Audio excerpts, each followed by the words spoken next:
હિરપ્રા રુદ્ર માં ભૂમિકા એટલે ભારત દેશની વાત કરશે.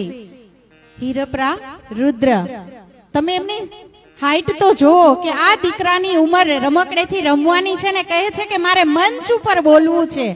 અને આ મંચનો મોકો એટલે વર્ષા ફાઉન્ડેશન તાળીઓથી વધાવી આજની આ માં ભારત ભૂમિકાની વાતને.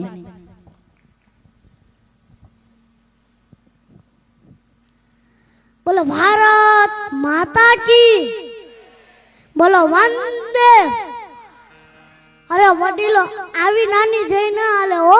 આજે એટલું જોરથી બોલો કે આખા રાજકોટને ખબર પડવી જોઈએ કે આ વર્ષા ફાઉન્ડેશન દ્વારા આયોજિત આ કેરીય કથાનું આવું રૂડું આયોજન થયું છે. બોલો ભારત માતા કી, બોલો ભારત માતા કી, બોલો વંદે, બોલો વંદે. વડીલો, આજે હું તમને કહીશ કે આપણી ભારત માતાની ભૂમિનો કેટલો પ્રતાપ છે. વડીલો, આપણી ભારતનો પ્રતાપ છે કે કેટલાય વિદેશી આગ્રહતાઓની ગુલામીમાંથી ગુજરવા છતાં પણ આજે આ હિન્દુ સંસ્કૃતિની ધરોહર આજે પણ અડીખમ ઊભી છે. તેમનું આપણને અભિમાન છે અને હોવું પણ જોઈએ, કારણ કે આજની આ સંસ્કૃતિ બલિદાન કરવા માટે ઉજાગર છે. વડીલો, ઉજાગર છે.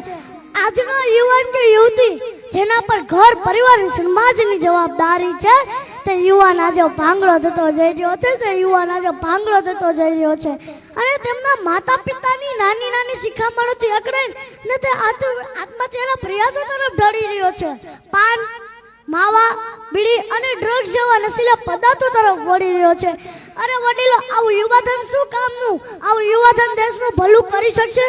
अरे ऊंचे ख्वाबों के लिए गहराई से काम करना पड़ता है साहब, यूं ही नहीं मिलती कामयाबी किसी को.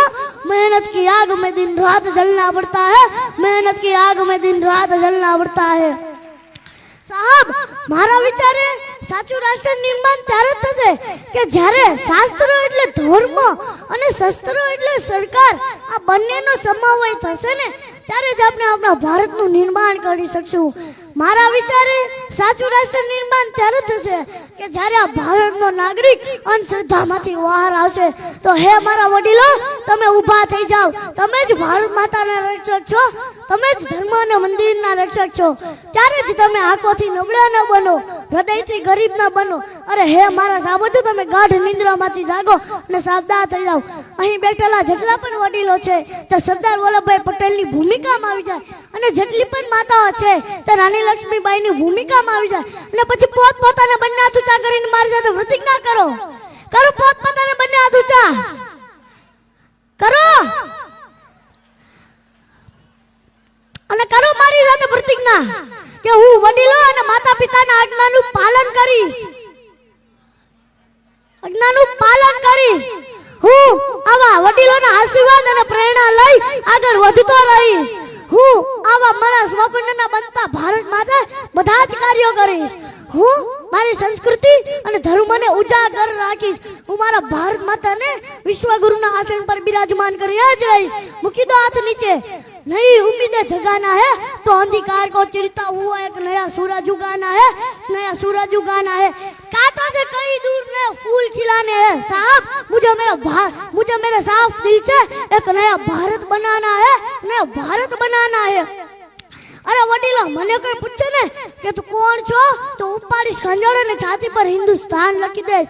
અરે સાહેબ, મને કોઈ પૂછે ને કે તું ક્યાં રહે છો તો ઉપાડીશ તો સરદાર વલ્લભભાઈ પટેલની જન્મભૂમિનું નામ દઈ દઈશ અને પાછળ જે જિંદગી બચશે ને એ આપણા ભારત માતાના નામે કરી દઈશ અને રગ રગમાં હિન્દુસ્તાન લખી દઈશ. अब तो जीना मरना बस मेरे राष्ट्र के नाम होगा. अगला जन्म लिया साहब तो मेरा दिल हिंदुस्तानी होगा. ना किसी हुस्न की चाहत है, मेरा तिरंगा ही मेरी ताकत है. अब मैं तो आशिक हूँ इस तिरंगे का और मेरा महबूब मेरा भारत है. इस तीन रंग का झंडा ही हमारी शान है, इसी में पूरा हिंदुस्तान है.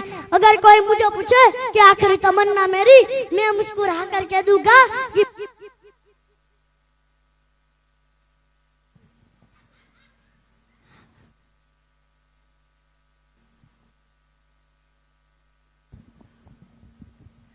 बस कफन एक तिरंगा चाहिए। ना सरकार मेरी है ना रोब मेरा है, ना सरकार मेरी है ना रोब मेरा है। मुझे इस छोटी सी बात का गौरव है कि मैं हिंदुस्तान का हूँ और हिंदुस्तान मेरा है। અને હું અંતમાં એટલું જ કહીશ કે આ માઈક મળે તો કોઈ છોડે। આ જ વિષય ઉપર હું તમને થોડું કહીશ અને ત્યારબાદ હું મારી વાણીના વિરામ આપીશ કે પરસેવો બિચારો રઘવાયો થઈને ભલે ને ચહેરા પર આમ તેમ દોડે, આ માઈક મળે તો કોઈ છોડે। આ નાના આમ તો એ ટીપા શું જાણે કે આ ભાષણ એ શું કરવાની ચીજ છે, કે આ ભાષણ એ શું કરવાની ચીજ છે। આકાશમાં ચાંદો છે, ચાંદામાં પૂનમ ને પૂનમના પાયામાં બીજ છે। વિષયમાં એવો તો પાપે ચડે તોય તંતુને આમ તેમ જોડે। આ માઈક મળે તો કોઈ છોડે। અને હે નસકોરાને બગાસા રમદે ચડે, હે બગાસા વેચાતા ભાગમાં। અરે કુટુંબ આ કંટાળો જાણે કે આખું કુટુંબ લઈ ફરવા ન આવ્યો હોય ભાગમાં। આ તાજા ઉગડેલા એક વક્તાને ડાળીએથી ખંખેરી ખંખેરી તોડે। આ માઈક મળે તો કોઈ છોડે। છેલ્લી બે વાત એવું કાનમાં પડે ને કઈ શ્રોતાના જીવ પાછા આવે। છેલ્લી છે એવું કહીને તો પાછો આખો એક કલાક ચાવે। આખા સાકરના ગાંગડાને કચ કચાવીને પકડો ના હોય ભૂખ્યા મંકોળે। આ માઈક મળે તો કોઈ છોડે। અસ્તુ જય હિન્દ જય ભારત, બોલો ભારત માતા કી, બોલો વંદે, અસ્તુ જય હિન્દ જય ભારત। ખરેખર એમની જગ્યા પર બેસે ને ત્યાં સુધી તાળીઓનો વરસાદ વરસવો જોઈએ। આવી વાત કરી છે કે આ માઈક